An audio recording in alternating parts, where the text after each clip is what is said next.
Salam pemirsa, ketegangan di Timur Tengah mencapai puncaknya pada hari Senin setelah pasukan Israel melancarkan serangan udara terkoordinasi yang melumpuhkan sejumlah infrastruktur vital Iran. Dalam aksi militer yang digambarkan sebagai serangan dengan kekuatan yang belum pernah terjadi sebelumnya, jet tempur Israel menyasar 6 bandara utama di wilayah barat, timur, dan tengah Iran. Akibat serangan ini, sedikitnya 15 unit pesawat tempur dan helikopter serang milik Angkatan Udara Iran hancur di darat.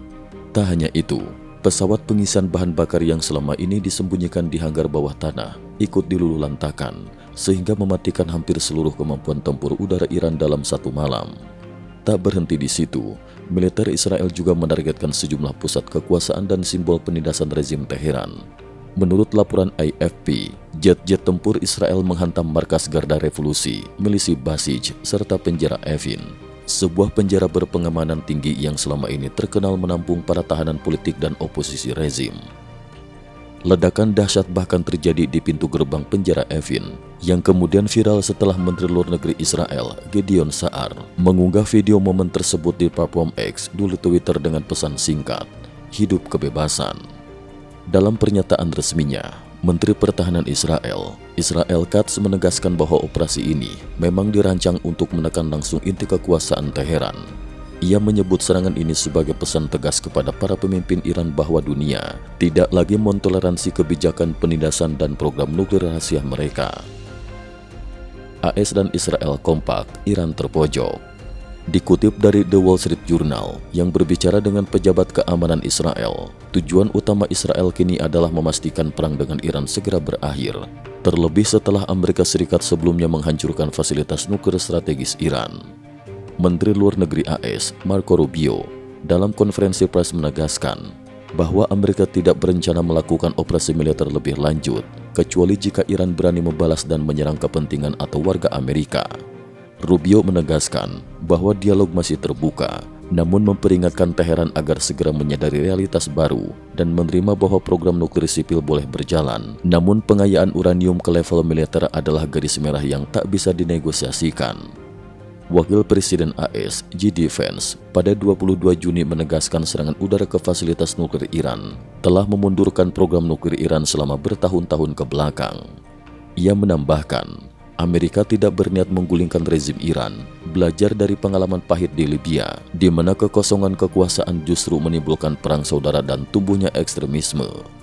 Menurut Vance, risiko Iran menjadi Libya kedua sangat besar, apalagi negeri para mullah itu merupakan negara teokrasi tanpa oposisi formal, dan berpotensi melahirkan puluhan faksi ekstremis jika terjadi kekacauan internal. Ia juga memperingatkan bahwa keterlibatan sekutu Iran seperti Rusia dan Tiongkok berpotensi memperluas konflik menjadi perang regional yang tak berujung. Penjara politik dibom, upaya membebaskan oposisi atau tekanan psikologis. Salah satu langkah yang menuai kontroversi adalah serangan langsung ke penjara Evin, tempat para oposisi, jurnalis, dan aktivis hak asasi manusia selama ini mendekam.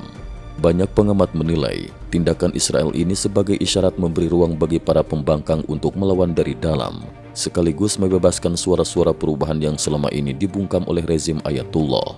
Namun beberapa kalangan justru menyoroti risiko besar dari taktik ini, mengingat kemungkinan terjadinya kerusuhan internal, aksi balas dendam, serta kekacauan hukum di tengah masyarakat Iran yang selama ini hidup dalam tekanan. Dinamika gencatan senjata masih penuh tanda tanya.